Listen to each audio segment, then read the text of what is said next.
Hey everybody, this is Spruce Squad here with a Let's Play of OpenTTD.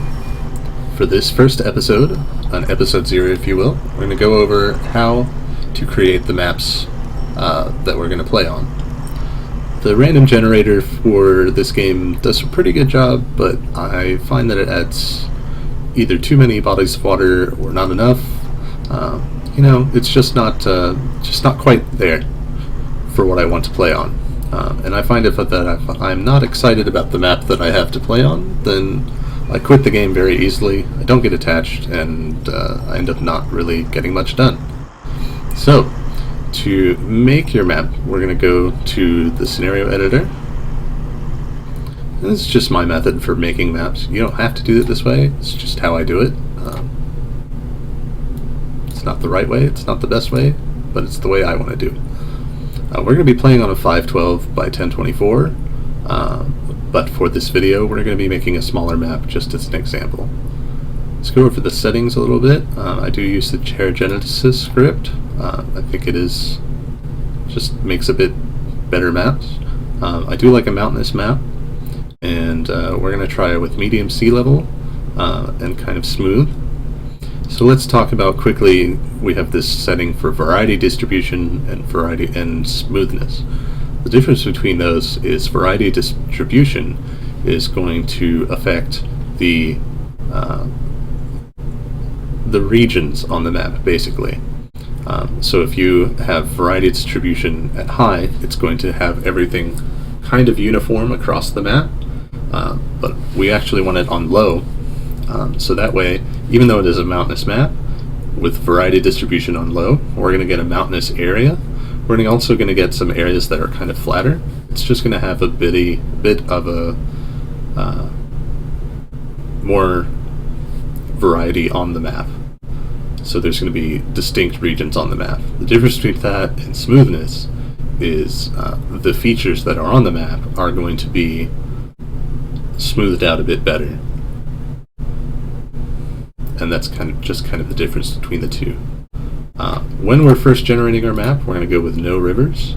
Even if you want to play with rivers, right now we're just generating a height map, so the rivers don't really matter. So let's see. So like I said, we've got this mountainous area, very mountainous area, but we've also got these areas that are a bit flatter. Not so many mountains. That's the variety distribution that I was talking about. Let's say, well, I kind of don't like this one. Let's go back here and create a new scenario. I'm going to go back to random land. And I'm finding maybe there's a bit too much water on this map, so we'll go set that to low. You might find that you may think you want a certain setting, but you'll discover that that doesn't actually work out too well. So this is looking a bit better. There's not quite as much water, we've got some more room to play on. The next thing you want to do, once you've got a map that looks mostly good, you want to letting the map generator do most of the work for you. Now we're going to want to get rid of some of the things that we don't like all these little tiny lakes. I don't like playing with these, they just get in the way and they cause towns to build stupid bridges that I call. Just stupid bridges that don't go anywhere, or they're right next to the shore and just annoy the crap out of me. So, we're going to get rid of those. Get rid of those lakes. I'm going to keep this one. I'm going to keep these two lakes. But other than that, we're going to get rid of all the water.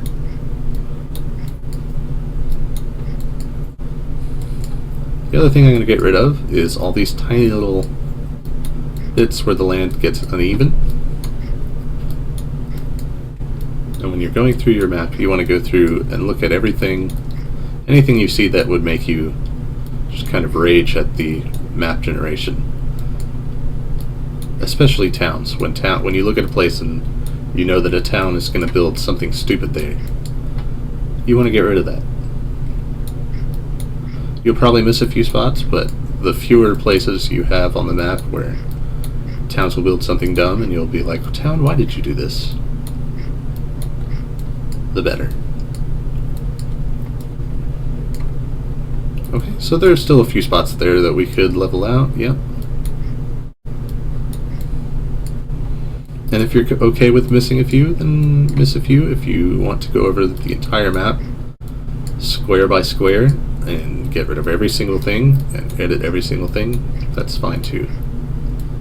I want to level this out. Have it. Oh, we missed a spot of water too. There we go. And I want this to level out. So you can look at your map and see that everything is how you want it. The last thing I want to do is connect these two lakes. So we'll go to our lowering tool. Kind of come in here with the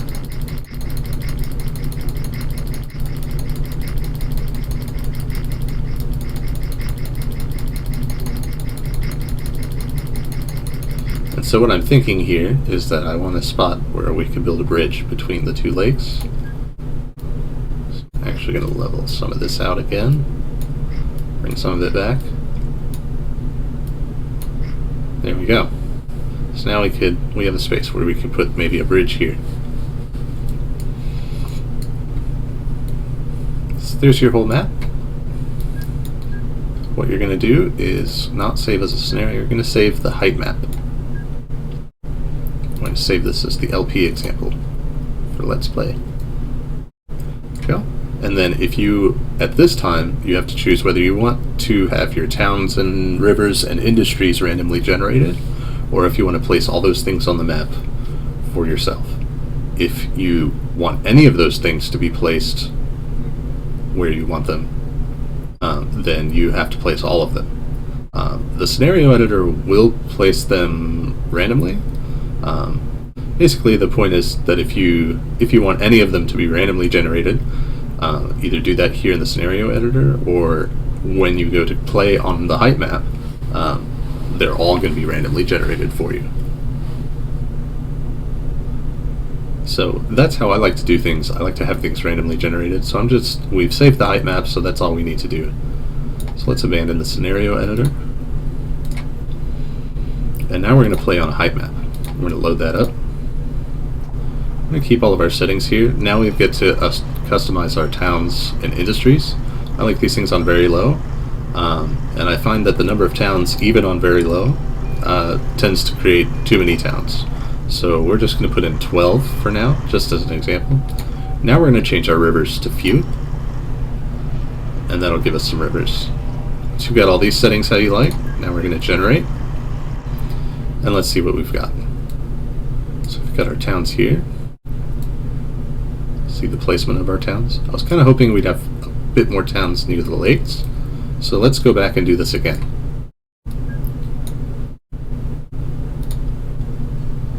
We'll play on the height map.